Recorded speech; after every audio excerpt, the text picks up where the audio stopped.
if you make mistake in life, never you make mistake in marriage. Because that's the earliest way you start dying. Make no mistake in marriage. I don't know if your mother will be able to tell you this, but make no mistake in marriage. Try and marry right so that you don't go through problem, because that is the genesis of most of the problem I see around me here. I'm sorry if what I've said to you hurts you, that I'm just telling the honest truth. On both sides, both the male and the female, they are not telling each other the truth. You play game, at the end of the day, somebody, you know the person's friend. So, make no mistake in marriage. Quietly in your place in Ontario, right? I live in Edmonton. I live in Alberta. I live in Edmonton. So I'm just about 4 hours, 4 hours away from you. But make no mistake in marriage, because that's the beginning of your downfall. Pray and ask God to guide you. Chigi gabagi, chigi dubegi. Man inura di nwunye mmadu, obulu a square peg in a circle hole. Oman fiti. Uche gidi kwe adeka mama. Ogwa o. Oga Chukwumerijem, that's little I have to offer. Madam Lilly, but mle anya the other way around. Somebody gasi owo ho gage potragi. Something like that. Does it mean na enwehu? But atron ki inyetu any reason o je wuro that na. One no Nigeria adichahu, so many of them adichahu trusted. E watago e mambo for the mgbe na eme commerce a na-ajụ advantage and disadvantage. Enwere ka ịgwatụ anya ọghọm dị na nwaanyị dị na Nigeria, and ka ị ga-agwa m na nwaanyị n'obodo oyibo enweghị ọghọm, gbakwana anya ọghọm dị na nwaanyị dị n'obodo oyibo. Ọghọm nwaanyị dị n'obodo oyibo, m ga-enye gị one instance. O nwere lady nọ here, onye Anioma, Delta State. Ụmụ nwoke ndị be anyị o jere n'ụta na be anyị pịawara ya azụgbo na mbụ. Nwanne ya nwaanyị chọọ ịnụ di, o wee sị na this boy nwanne ya nwaanyị ga-anụ ime mistake ka ụmụ nwoke mere ebe nọ na ya nwa ga-eji aka ya memi na unu. Ọ bụrụ experience ha nwee. Mgbe okwu alụm ntị akpọ m ya sị ya, you need to heal so that you can advise your sister ka ọ dị heal, ka nke ya ga ọfụma. But iwe this anger and bitterness, which is the last class ị ga-aga before you become a witch. Iwere this pattern na-abịa, the next thing ị ga-eme nwanne gị nwaanyị ị ga-afụ ọmanozi na di eme na aka na aka na ihe nkwuru mee ha. O mekete jukati ya this boy say I can't cope with this anymore. They are separated. Kita nwanne ya nwaanyị na-atazi ụta na iwere your pain na-etigede on me. Everything nwere advantage nwere disadvantage. I will start from ọghọm ihe kpata ndị be anyị na-ada anụkewe ndị nọ n'ụlọ. Ya dị abụọ abata ebe a emegheri ya ka ha na-emegheri. Biko, ndị na-ege m ntị, ndị nọ na FYP dị 682, almost 700. Onwe nwoke si gị na ya ga-anụ gị. Wear the cap of entrepreneur. Jụọ the man, abịa na nke na mbịara oriri. Chuke na onwe gị, kedu ihe m ga-eme ka marriage m bụrụ ọdịiche special bread? Jụọ onwe gị, kedu ihe m ga-eme ebe a na-aga ka m bụrụ a helpmate nye di m?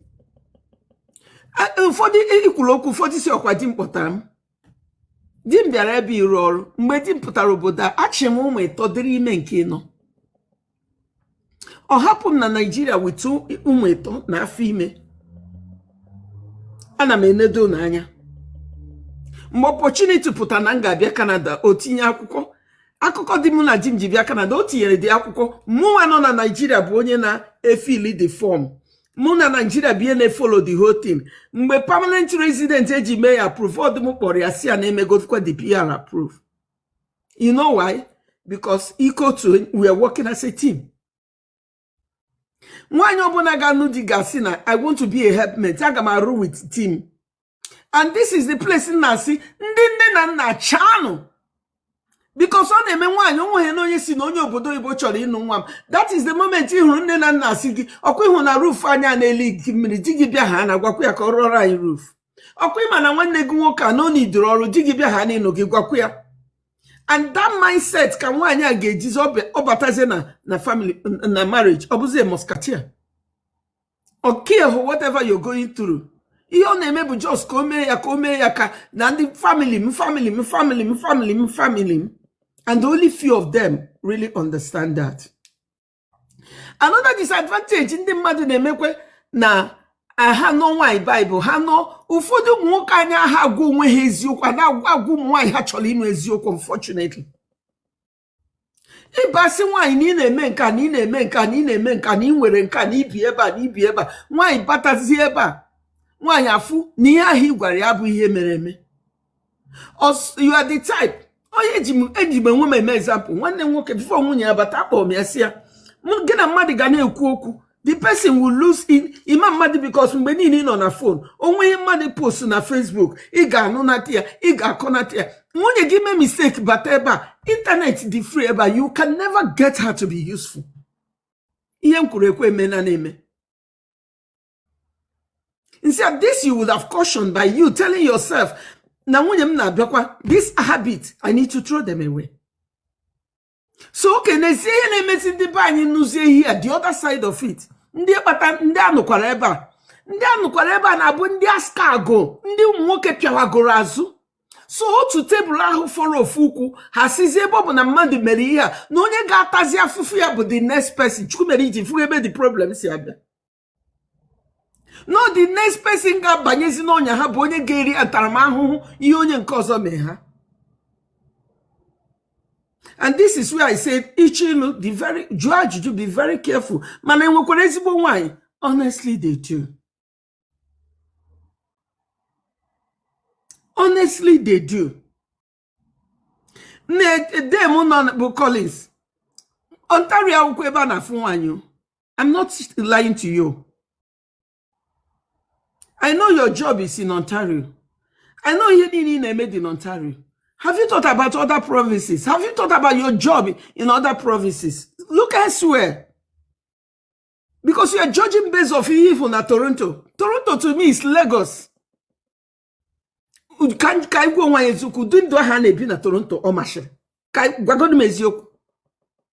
Where people every now and then party. People don't even save anymore. People use their credit card to go and party. We have Hobundo. They do it a lot in Toronto.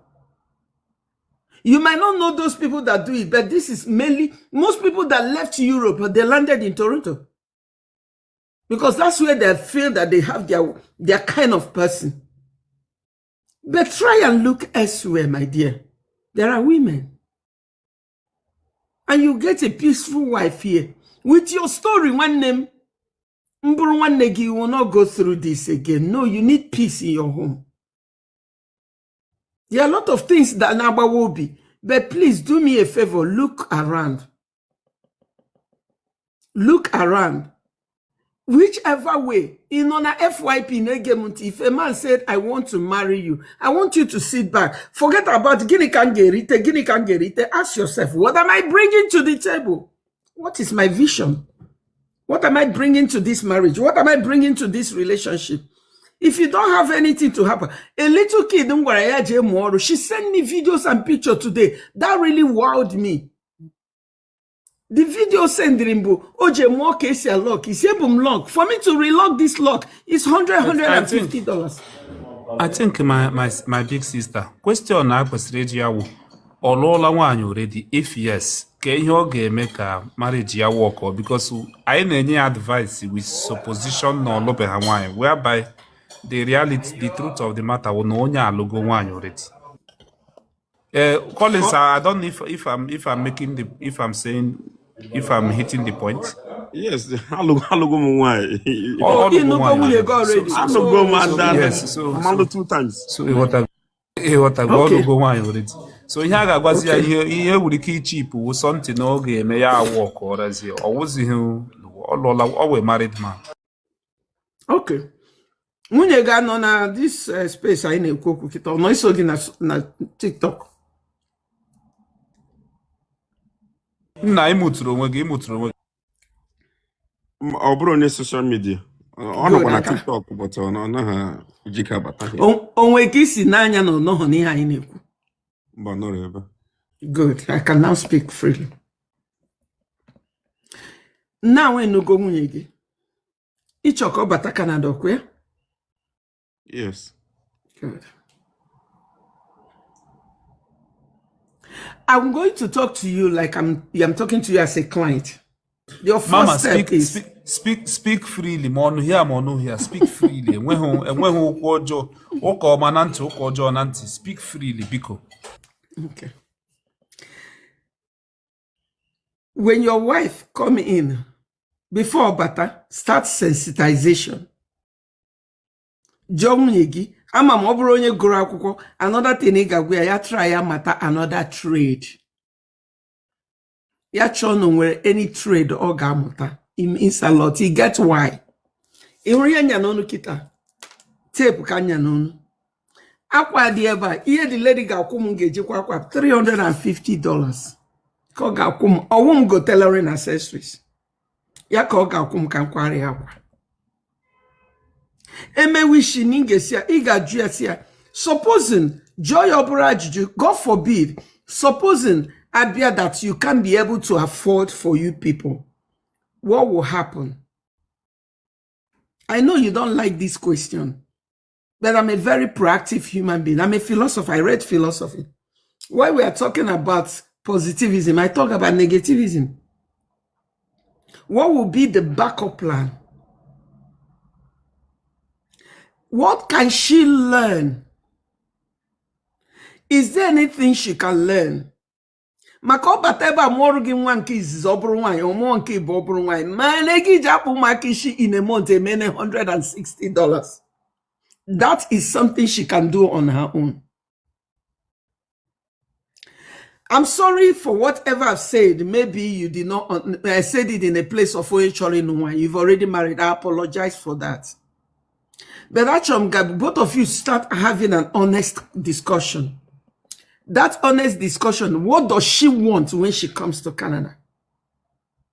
Nwere ike ijuzi ya ajụjụ ọsị gị na ya bụkwa onye chọ 100-0. Ịma ihe bụ 100-0? Yes. Ọ gwazi gị na ya bụpụrụ onye chọrọ 100-0. Ị ga-asị ya mba isi ya nne na Canada nwekwe ka ọ dị. Both of us na anyụkọ mmamịrị ọnụ ọgba ụfụfụ. Start educating her. You have to reset her mindset. You have to start changing it. Because if she's the type that you provide 100% everything for her, it's difficult to change it when she comes here. Whatever she's doing in terms of career, in on a Canada, start making her career transferable. Amami got what I mean. Bido mebe career ya called it transferable.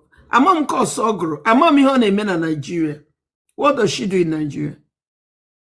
Ọ na-arụ ọrụ. Ọ gịnị ka ọ na-arụ? Gịnị ka ọ gụ? Ọ gụrụ chemistry na school. Good. Yeah. Kedi, what kind of job? Because we are looking at transferable knowledge. What kind of job does she do? Okay, ọ na-arụ na one company in Lagos. And book tickets and make tickets and book hotels like Transfer and audio. Yeah, it's an Indian company. Can you see she's out of her credential? So what she's doing is not transferable. So what are you going to do? Okay, or what she can do to get her job easily? Leverage on Udemy, leverage on Coursera. She can take soft